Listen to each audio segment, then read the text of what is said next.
Today's cool fact of the day is that Americans eat 100 pounds of chocolate or more per second. And the reason this is the cool fact of the day for today on Bulletproof Radio is that we're going to be talking a lot about memory. And you might have seen on Google or somewhere that if you Google chocolate and brain, you'll find all kinds of interesting results about what chocolate does, much like coffee, for human performance. Today's guest on the show is Mattias Ribbing. Mattias is the leading brain trainer in Sweden. He's an educator, a public speaker, but he's also a 3-time Swedish Memory Champion, and he's ranked number 75 in the world and has actually been awarded the title of Grand Master of Memory, which only 122 people have ever done. He achieved all this in the past basically 6 years because he only started hacking his memory in 2008. And when we're talking about hacking memory, it's not little things like remembering the names of people you met. It's memorizing 1,000 random digits in an hour. It's memorizing the order of 10 decks of cards in an hour or 1 deck of cards in under 2 minutes. And that's pretty amazing. These skills are fully trained, not things that he was born with. Mattias, welcome to the show. Thank you so much, Dave. It's a pleasure. Now we're talking today, you're in Sweden, right? Oh, yeah. Awesome. And Stockholm. I'm here in Victoria, BC, so we're almost as far north as each other. And it's funny, I got married in Stockholm, which is where you are. Wonderful. Now, I want to understand something. You say that memory is a sport, or memory championships or memory training is a sport. Do people get mad when people say that's a sport? Because it's not a sport. You didn't have to take a hit. You didn't have to lift anything heavy. You just had to look at a sheet of paper for a while and then play it back. Yeah, that's the reason that us and chess, we can't get into the official council of sports that are because we don't move enough. But hell yeah, this is a sport. But it's a funny one. But it's been around for 23 years now. There are world championships and all kinds of international tournaments. And we meet basically for a weekend, and there's a decathlon with 10 different events with 10 different kinds of informations that we have to take in as much information as possible and then be able to recite it exactly as it was. So it's, for example, as you said, numbers and decks of cards, but also we have words, images, names, faces, sounds, different things. So you should be able to use your brain for any kind of information that you might encounter during a day. And we do these crazy things that, for example, as you said, with the numbers, that's one of the marathon events. We have both speed events and marathon events. The marathons, we get a sheet of paper, just random digits to stare at for an hour. After that, we get a blank sheet of paper and a pen, and then have to write down exact the order of as many as we can remember. And if you only have small mistakes, you get a lot of stuff deducted. So after that time, as you said, I do something like a paper of this. Now you maybe be able to see it, but this is 1,000 digits correct all after each other. And that's the official what you need to do to become a grandmaster in one of the events. So if you're listening from your car or something, not watching on iTunes or on YouTube, you would have seen a whole sheet full of basically small numbers, maybe spaced a quarter inch apart. So you just stare at that thing and you memorize it, and then you write down all the numbers from memory again. So this is the sports, and it's a fun thing to do, but a bit silly in a way, but it's good to prove to people that this can all be done with brain training. It's a super quantifiable way of brain training that you can test, and you can see that before I was only able to, as anyone, I was not a genius in any way, average in school and so on. And from maybe you will be able to remember 10 digits or so, but then some brain training in between, you can do 1,000. So that's really to show the quantifiable way of increasing your learning in a dramatic way. But this is just competitions. What's really interesting is how to use this in daily life.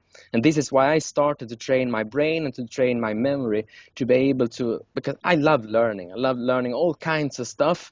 And I worked as a teacher also, and I love the aspect of teaching people. And I saw that this can be increased in a dramatic way, both teaching other people to make them learn quicker, and also, of course, for yourself with some basic training principles. And this is what I started in 2008. And that's now a few years ago, but it only took me a few months to gain my first Swedish record and then becoming a champ. It's like you learn to drive a car. It takes a few months. Then you have this ability with you for the rest of your life. And you use it in daily life when you read interesting books, or you sit at lectures, or whatever you do, or at work where you need to take in lots of new information. So then this skill can increase and become even better over the years, just like hopefully you're driving or so.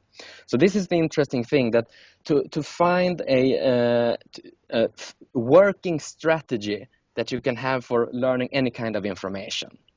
And this is what I trained, and this is what anyone can train. And the basics of it is to teach your brain how to think in images. That's okay. to train your visualization skills, because what you do then in the brain, by visualizing images, you get like a shortcut to the long-term memory. So by thinking in images, so then the brain can take in a lot of information quick. So this is the interesting, when you compare our five senses. Our sight, seeing sense, is the most important to the brain. And this is true for everyone. You can actually see that 3 of each neurons, all the neurons that work with one of our senses, actually 3/4 of them all work with our sight.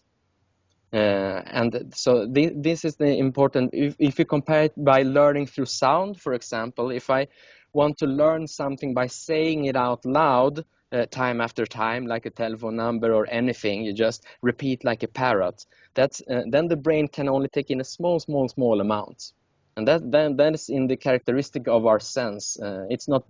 It's not very different for different people. There are this bullshit stuff that everyone learns different, and in a way we have with different likes and dislikes, but our brains are pretty similar in its basic structure. So we who compete in memory and in learning, we all know that it's the same for all of us, that we have to see images, train our brain to visualize better, then we can take in much more information fast.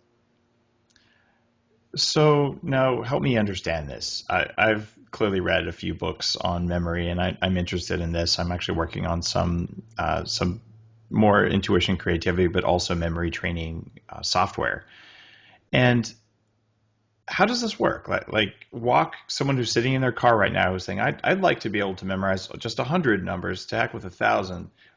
How do you visualize a number? You look at it, it looks like number 1. Like what's the trick? Yeah. Let's pause with the numbers. That's the most difficult. Let's take something much more easier. Let's take every time that you read something. Let's say that you read the newspaper. That's a perfect opportunity when you're reading to do some brain training at the same time. Right. Then it doesn't cost any extra time. So what you do at the same time when you try to read something is at the same time that you read, what you should do is to try to see the contents as a movie. The contents of what you're reading. Okay. Yeah, exactly. So if you read about, let's say, in a newspaper article about a robbery, there's a robber coming out from a bank, fleeing down the pavement. He has a black hat, he has a green jacket, yellow pants. He's running down, chased by 2 cops with guns drawn. Can you see this in a way? Right. And what you do to really train your visualization skills is to hold that image for a little bit. Try to make it bigger. Try to see the robber with this green jacket and yellow pants. Try to see the pavement, bit more detail and so on, and make it big. Then because there's actually very interesting research published in Cognitive Science that has proved that everyone think in images, even if we don't believe we do. Even the people who say I'm not visual, they do it because they tested this with measuring eye movements. And when people see, and you can see the people that they see images because their eye movements correspond to how they speak. So, and if you think of it, maybe if you have read a novel in a way and then seen the same story as a movie, maybe then you're always disappointed because you have already formed your own images of this novel. And that's the thing, that we all have seen these images, but only quick and by chance. And it's through these images that we have all seen that we can follow a full story and remember stuff around and so on, because we create these inner images. But now we change from these images popping up automatically to now to do them consciously. That's the thing, to train this memory visualization skills. So if you're, for example, if you just take something simple, if you want to become better at visualizations, just let's say, for example, visualize a dog. And if you decide for a certain specific type of dog, the first thing that comes to mind, you should always use the first thing that comes to your mind. And see a dog in front of you. Try to make that image bigger. See it, it becomes like a meditation. It's a super good visual meditation to see this dog and to see it as clear as possible and to see it in 3 dimensions. That's also a very important aspect of becoming better at visualization, to visualize in 3D. Because there's also great research that has shown which images that stays the longest in the brain. And that is images who have this clear shapes, rounded, sharp edges or rounded parts. So it's 3D images. So trying to see that is very important. So, and when you want to learn this in the beginning, it's a bit tricky. You have to almost force you can use your hand almost to check, can I see something between my hands, a dog, for example, like this. But each time that you do it, the brain becomes more and more used to it, and it starts to get automatic. And that's the thing, that you can actually encode any kind of information. Now we started with this newspaper article. That's something very clear, but you go step and step through this and learn to translate all kinds of information into images. Even you can do crazy math formulas, and as we showed, you can do it with numbers also. And but always to try to do this. Also, when you you listen to someone speak, can you try to see what images that pop up to your mind and hold them there and try to see it in front of you? Then your brain will work almost like a magnet, sucking information into it, and you will remember so much. So that's interesting, because these images, they work like clues for your brain. They're clues that make that you can remember and find your way to encode back to what was being said. So if after you've read this newspaper article and you have these small mental movies, small YouTube movies in the brain, then you retell the whole thing by these clues. And what you will notice is that you will remember far more that is in the article than you have just, even if it's not all in the movie. But the movie, like, it gathers the information like a magnet. It sucks lots of stuff to it. So, and you can quickly get things into your long-term memory. Interesting. So it's all about the quality and the type of the visualization, and you've trained yourself to do that sort of by default. Now, what about things like basic intelligence? I mean, do you talk about what your IQ is? I have actually no idea. I haven't tested it, and in a bit for a reason also, that this has nothing to do with it. That step by step, I haven't encountered now for the 5 years I've been working with this, and writing 2 books and being out a lot both in schools and with and at companies to train different people. I haven't encountered a single person who is too stupid or so, because it's basically what I did notice, however, that it's so much faster for a 7th grade person to learn this than for an executive or a researcher or some high-profile company people. So that's actually amazing. One of my books in Swedish though, but it's for how to use this kind of thinking in school and to get this thinking in images to become automatic from the early start. So you have this through the rest of your life, basically. And this is the new step within memory and memory training, because there are all these old techniques that people talk about, creating stories and so on, but that's like that is too tough for the brain, and seeing violent and sex things that's too much is too much strength from the brain needed for that, so you become exhausted. You can't use that every day. But the thing is to have it become automatic, like we did. For example, we've all learned to write to store information on paper through learning an alphabet, using the pen. So now we don't need to think how we do it. So what I've learned, and that anyone can learn, is how to write directly into the brain. Mm-hmm. Then you need a new alphabet, which is an alphabet that consists of pictures, and a new grammar to form new words, how to connect these images together in a way that you can always find yourself back to them and remember what you would.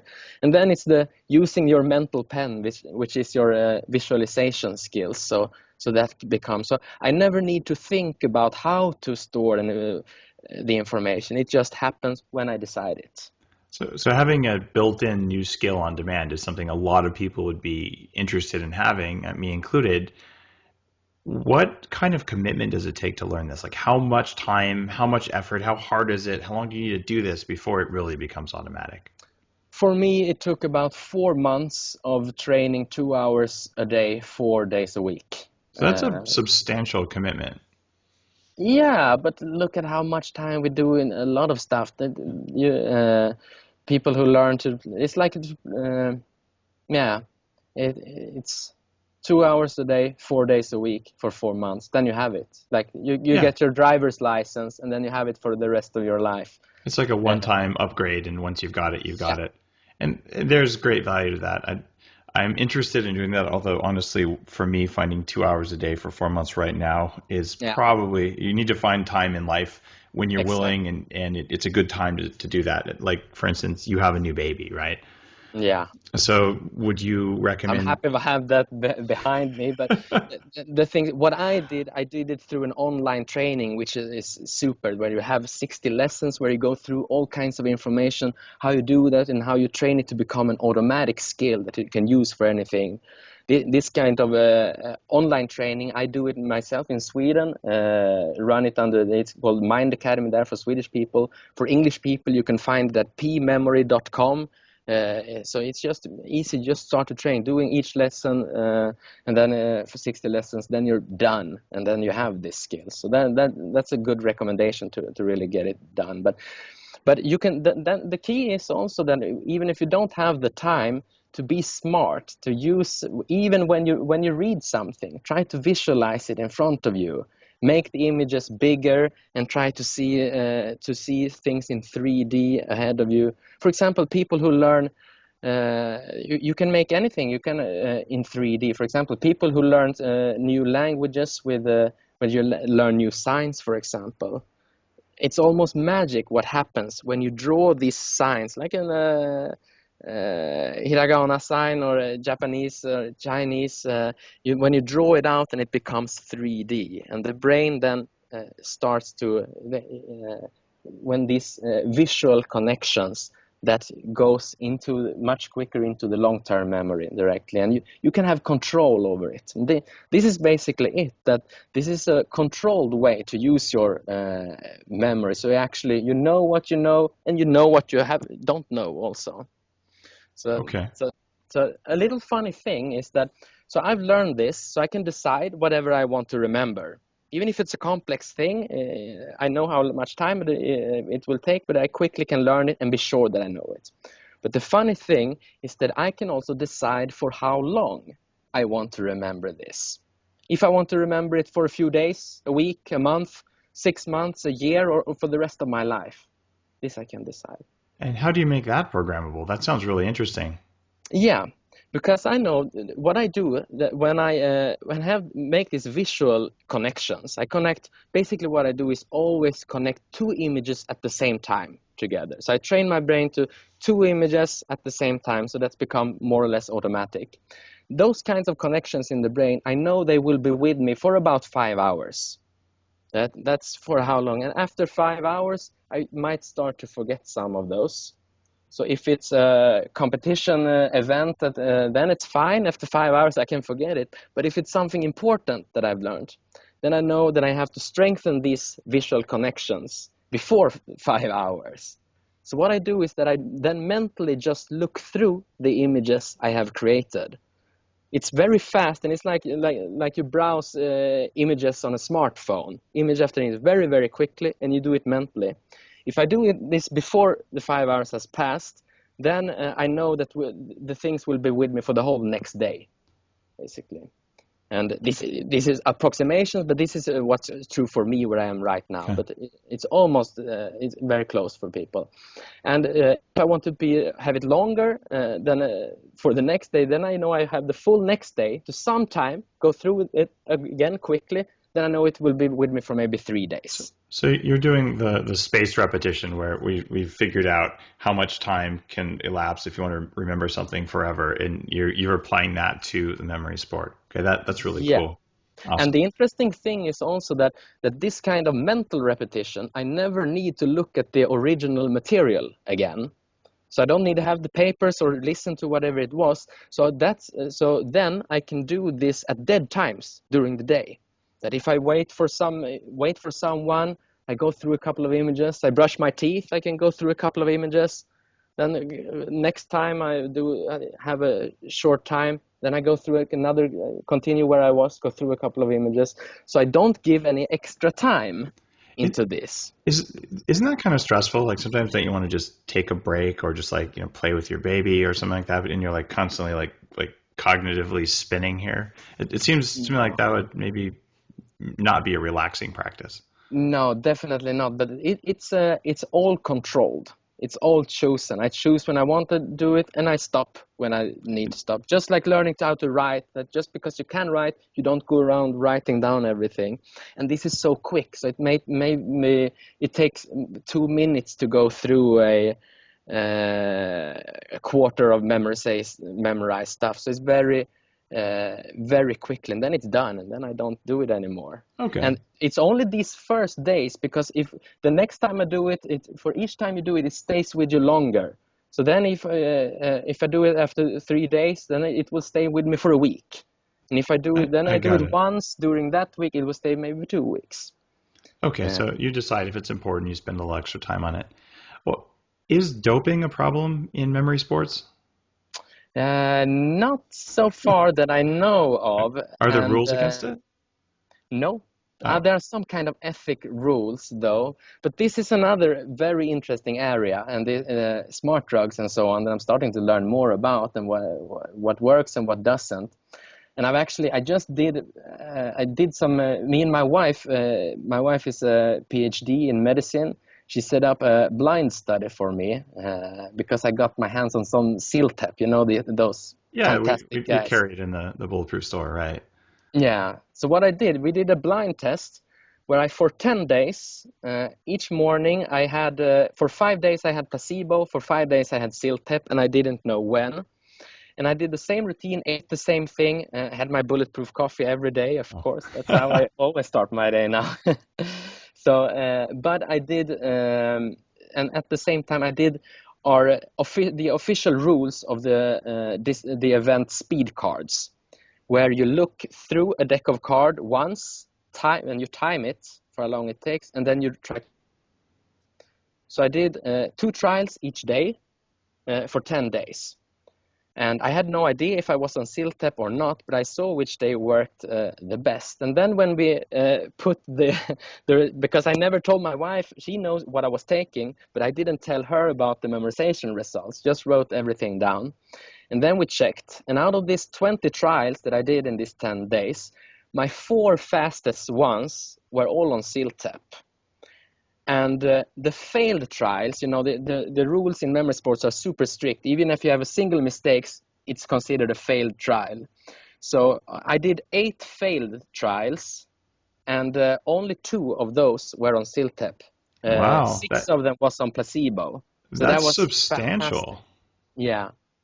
That's impressive. I'm a fan of Siltep for sure. And we've had Abelard on the show, the guy who invented this stuff. Yeah. And if you're listening to this, it's Ciltep. And if you've never heard of this, it's an extract of artichoke combined with an Ayurvedic herb called forskolin. And when you combine these things, they basically can long-term potentiate the cells in your brain, so they work better. So I don't use it every day, but I do definitely use it for cognitive boosts. Are you going to be taking it every day now? No, I don't want to do. I tried not to do so many things each day, except maybe bulletproof coffee though. But I think it's important to cycle things, not to. I cycle things too, except bulletproof coffee, just because it's obvious when I cycle that I'm just not the same.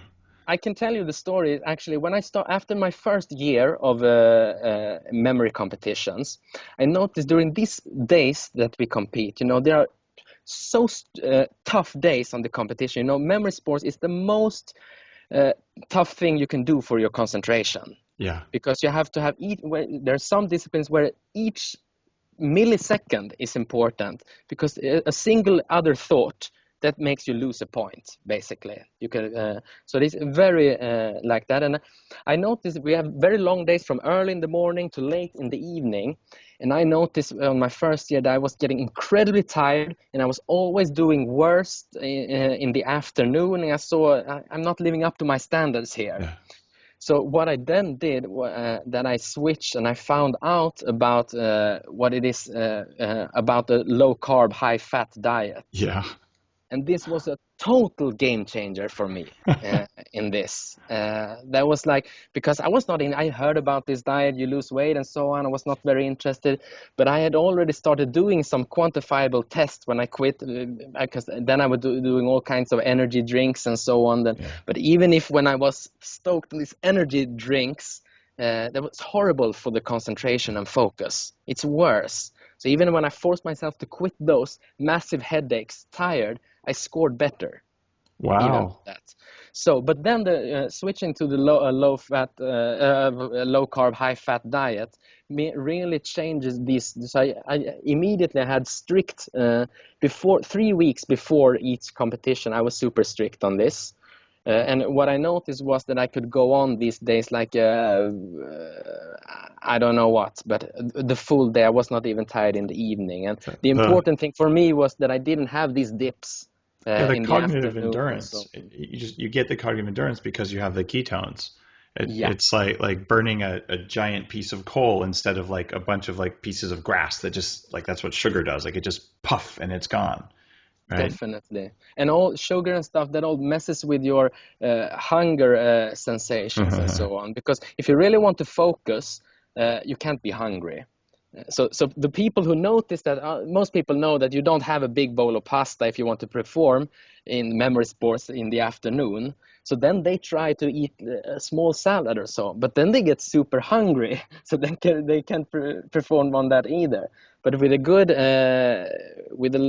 low carb, high fat diet, you're more in control of your hunger feelings, and you're not a slave during this. You can go on for a long time, even if you need to, and you don't have food because the brain have the fuel it needs anyway. So that it's a total myth, this thing that the brain needs, you need to eat sugar or carbs for the brain to work. That's like someone who tries to stop smoking cigarettes and say, oh, not smoking cigarettes gives me terrible headaches or whatever. When you go it's a change. When you go super strict for 3 or 4 weeks, don't you find that your sleep quality declines after a while? Well, super strict is I do a low carb, high fat. It's not no carb, high fat. There you go. And this is important for people listening. On the Bulletproof diet, a lot of people, they get into it like, oh, I just have like some green vegetables and meat and I feel amazing. I'm like, yeah, that's good for a couple weeks. But when I did this for 3 months straight, I actually got new food allergies because at a certain point you need some carbs to make polysaccharides, which line your cells. They make mucus, they make tears, and I'd gotten below that threshold. So there's some minimum effective carbs, and a few people who've been on the show can have 0 carbs for the rest of their life and they seem to be fine, but they're a small minority from what my experience with clients and myself. So you're the same way. How many carbs do you eat every day? No, I basically get my carbs from vegetables above ground and so on. So I don't need so much, but I do cycle it sometimes, with some rice or something in the evening. Have some. You talked about chocolate. I love the Lindt 90% chocolate is Yeah. my the very best brand that we can get over here, at least. That's good stuff. But I do it, and I'm not always. It depends on what I have to do and how the coming week is. So I'm not eating the same thing each day.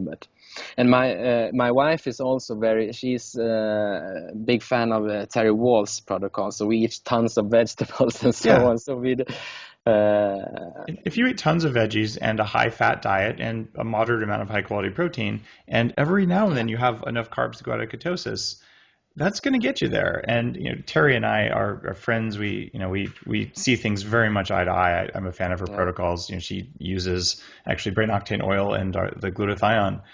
So I would endorse her writing for sure.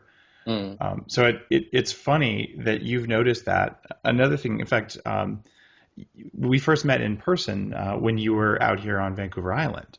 Yeah. Right. And you were out here to do the 40 Years of Zen neurofeedback thing.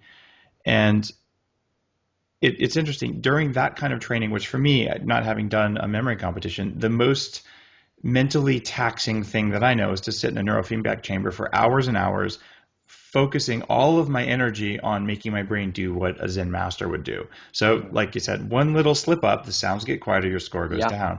So it's like laser focus, and it's like running a marathon with your brain. Yeah.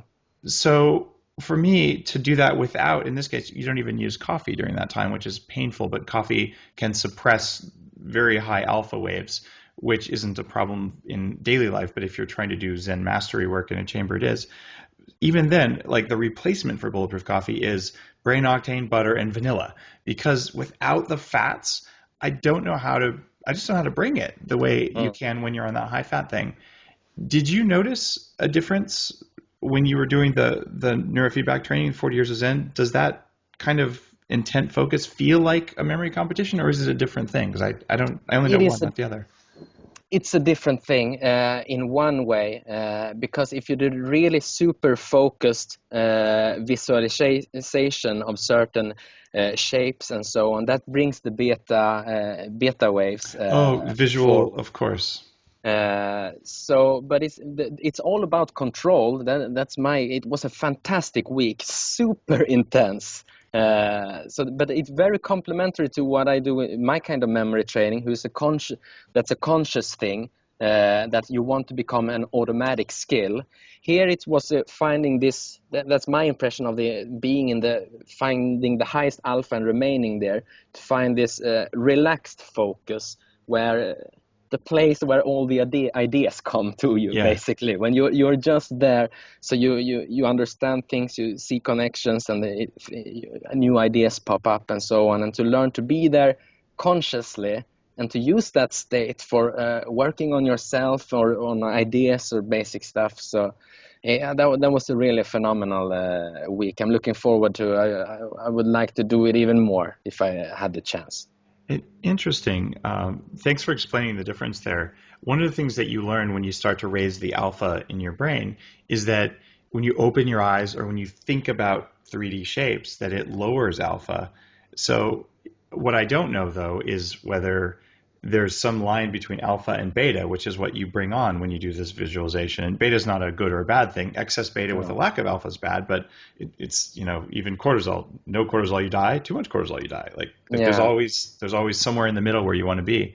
So you may be one of the most experienced people on earth in terms of switching between a functional beta state, not a fight or flight beta state, but I'm using my brain for this, and an alpha state where I'm not using my brain for that.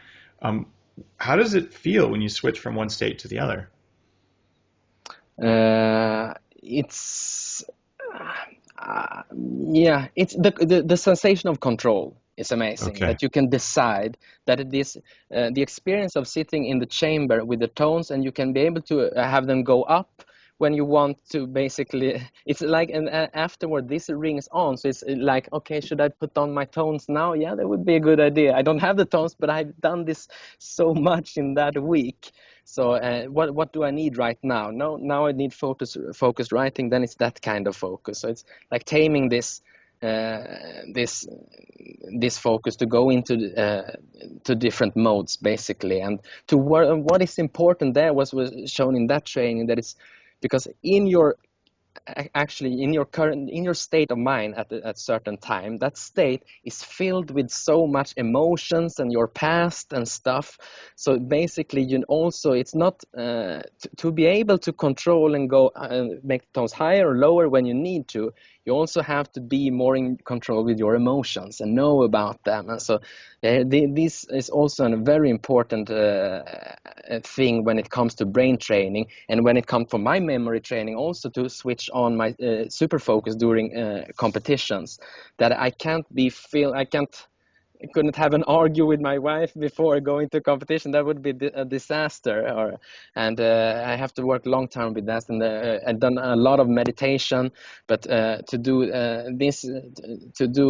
with neurofeedback training there, to get the constant 50 times per second feedback when you're doing the meditation correct, is just phenomenal.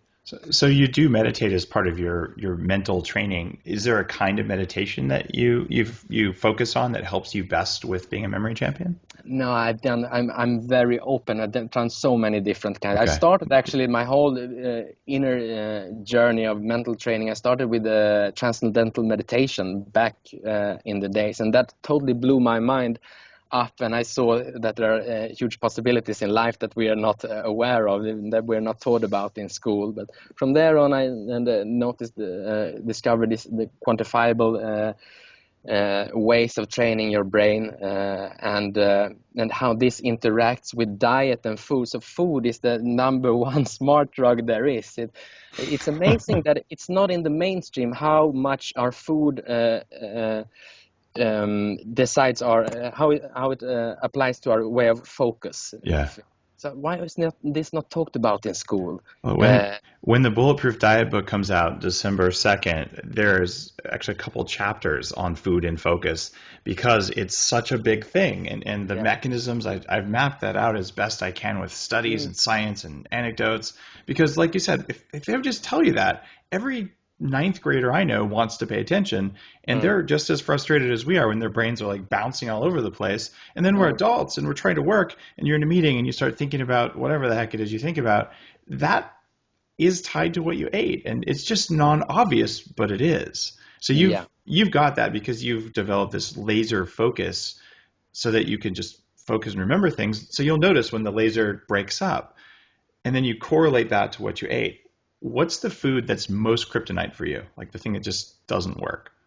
And that's the interesting. When I first started with this, it was just basic low carb, high fat. But then getting into it more and more, and that's I love your work to really learn more the details. That's been a big thing for me now. Has been to quit gluten totally. Yeah, that stuff rots your brain. Yeah, and even I noticed, because when I in between competition and so on, I could have a piece of bread, but that's not worth it. You can have some other stuff, and that's okay, but just in gluten. So that's been a big thing to me. And then to really explore Bulletproof Coffee. Now I don't compete anymore. But Bulletproof Coffee had taken my daily performance to a whole new level. So that was. Since last year, I started doing a daily Bulletproof Coffee in the morning, and it's just transformed my day even more. So so after this, now I'm checking even more stuff, like with good. For example, Siltepis also but you can't do the top things in the pyramid first. If you don't care about your food, it's everything else is just. a waste of time, basically. You can take a cow pie that's American for, cow manure, and you can put chocolate frosting on it, which would be bulletproof coffee or Sulta. It's still a lump of crap. Like you've got to fill in the right foods and get your biology working, and then you can really do it. Or I don't know if this is popular in Sweden, but you ever see like a $500 car that's falling apart with $5,000 wheels on it? Yeah. Honestly, upgrade the car before you upgrade the wheels, and Siltep or Bulletproof Coffee or these advanced training techniques, all of those require a foundation. So thank you for saying that, Mattias. Yeah. It's so important, and it makes me sad when people eat, French fries, pizza, and beer, and like, I'm going to go train my brain. Like, you might get some benefits, but like you're not getting it. Like, screw the brain training. Just eat something that's good for you. Definitely, and things will start to happen.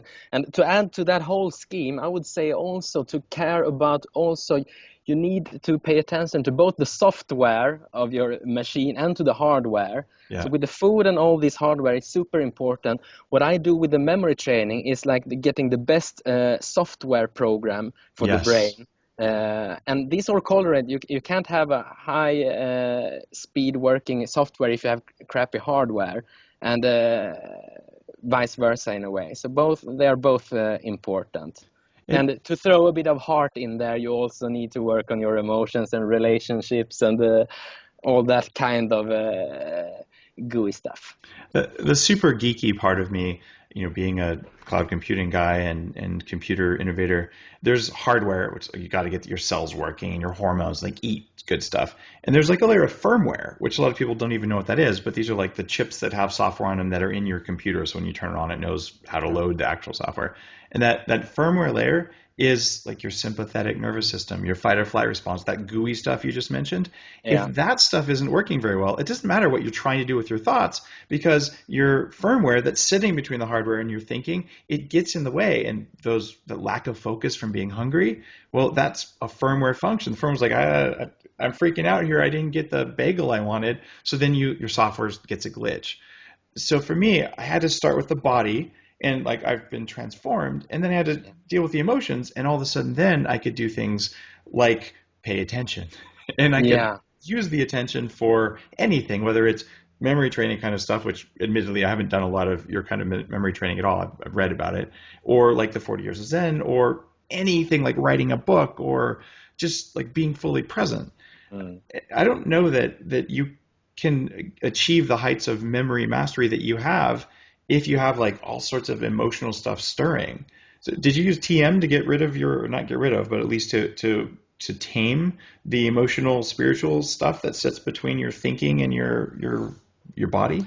Not in particular. TM was much earlier, but lots of work. Actually, I worked a lot of actionable meditation in action, and almost trying to distress myself as much, and what I used for that was I actually did a lot of something called Gurdjieff movements. Gurdjieff was one of these spiritual Western spiritual teachers, which in a very practical way wanted to challenge your focus. So there you basically do different things with different parts of the body at the same time. One thing with the arms, another thing, another thing with so you do too much, and then you learn to be focused there when it's the most hard, and that's when all the emotional stuff come up also that you have to do something with. I took that also into the memory training. I did in this program. I did the online course. There's this phase where you use a computer software, where you have learned to do the basic stuff, so you can do numbers, for example. Then this computer program shows you each 2 seconds or so, shows you a new number, and you try to memorize it, that you have learned, you have trained this for a while. But so in the beginning, you need total quietness, basically. So I started like that, but after a while, I could get it. Then to make it harder, I put on the radio with music. And then I tried to memorize the same thing. And that was super tough on the focus, because the focus goes to the music, and then you have to pull it back to the numbers. What's the worst kind of music for focus? I actually did both music I love and both music I hate, and tried different styles. It was basically not so much different. It was all Okay. difficult. But then I trained. I didn't give up. So after a while, I could keep the focus. But then I took it to the next level. So then I turned on the TV or radio with talk radio, Oh, basically, that's with very with distracting. voices talking. And I tried to find programs that I thought were really interested in.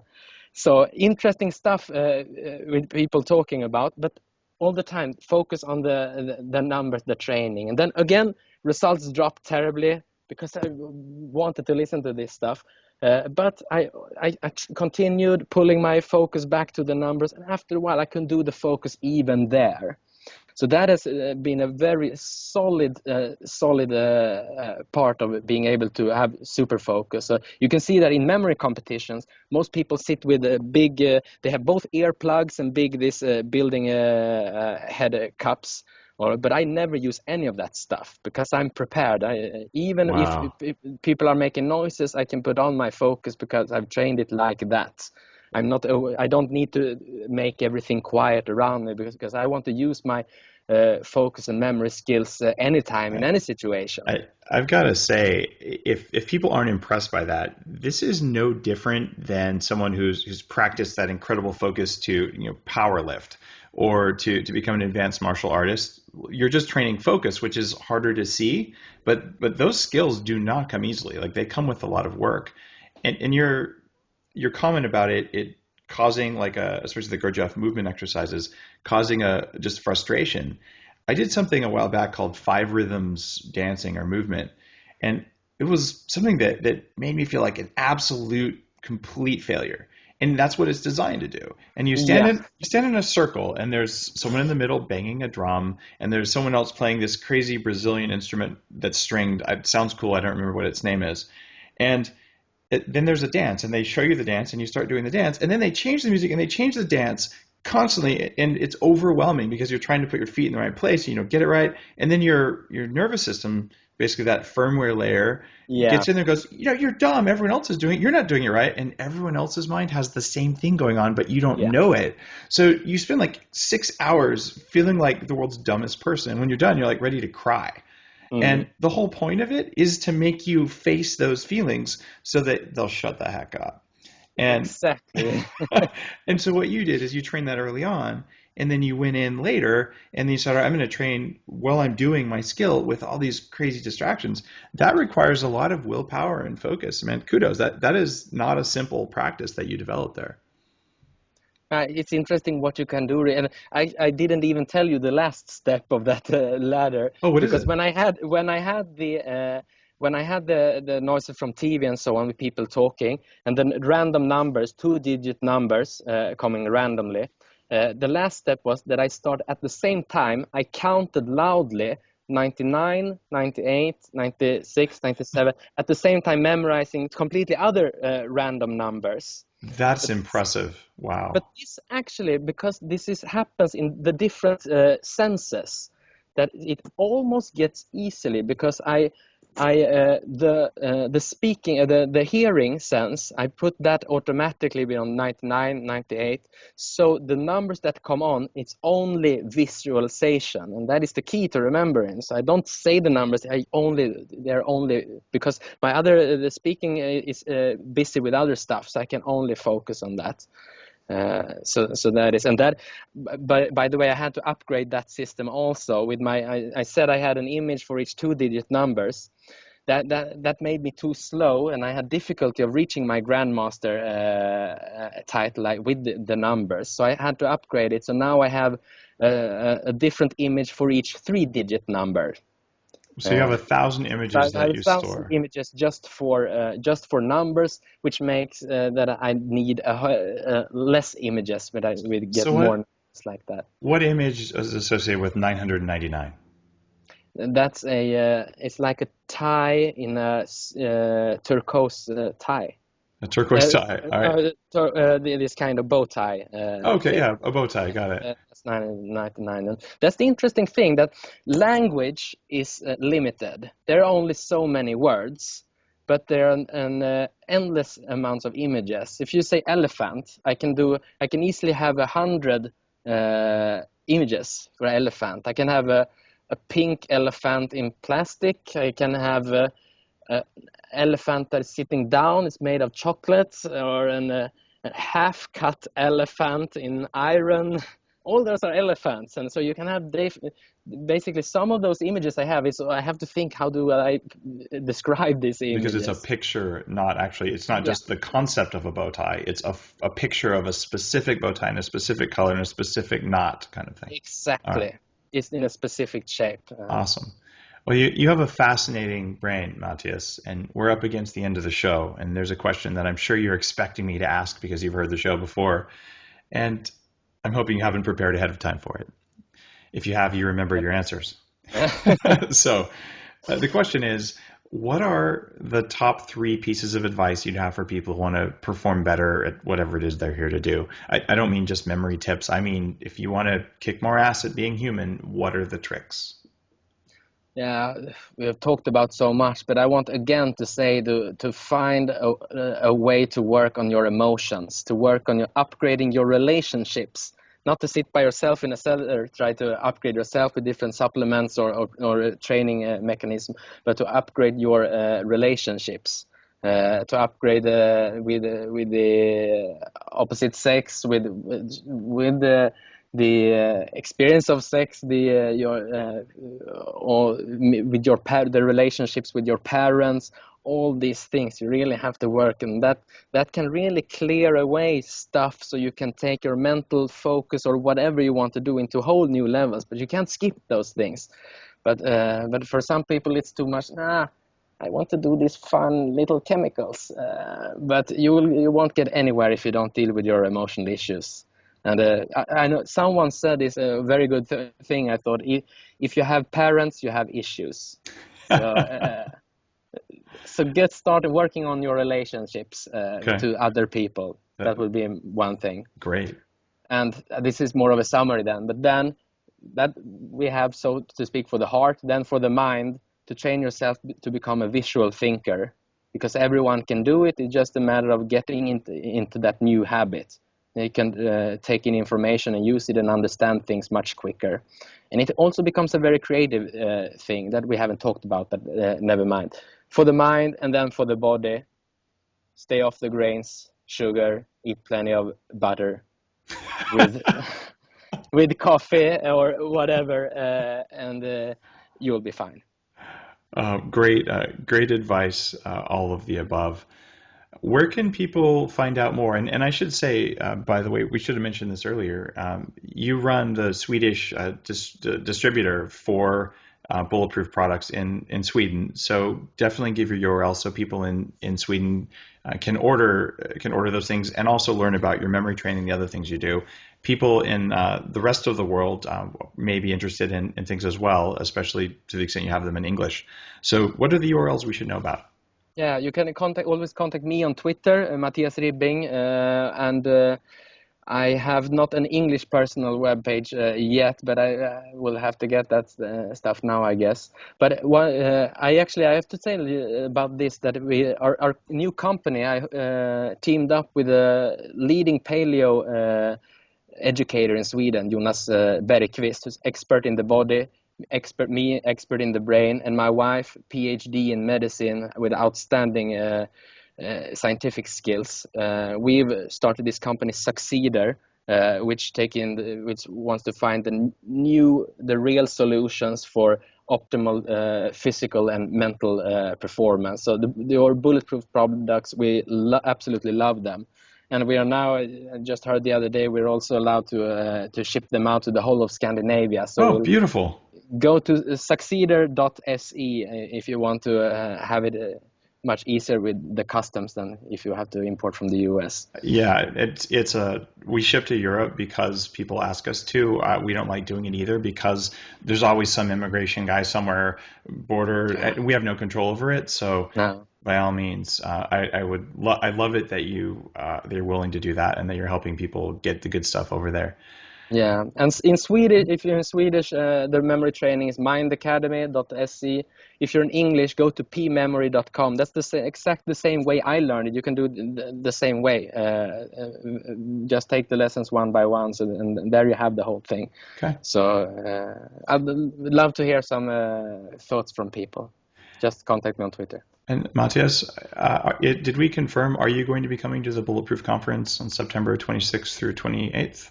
Yes, we've got it locked down. All right, and you'll be speaking. Definitely, it would be fun. Then I'll do some showing off with the skills also. Awesome. So if you haven't signed up for that, bulletproofconference.com, I believe, actually by the time this goes live, we'll probably be out of early bird passes, but there may still be a chance. So bulletproofconference.com, you'll get to hang out with me and with Mattias and ask all sorts of questions about SILTEP, memory, bulletproof coffee, and training your emotions and your memory. Mattias, it's always a pleasure. Can't wait to see you again in person. Me too. Have a great day. Check out SILTEP Smart Drug. This is an herbal preparation that was recently discovered where a synergistic combination of natural ingredients helps long-term potentiation in the brain. And you can buy SILTEP now on upgradedself.com. The next ingredient that is absolutely required, you owe it to yourself to try it made this way one time. It's called brain octane oil. Brain octane oil is 18 times stronger than coconut oil, specifically for mental clarity. It's designed for metabolic function.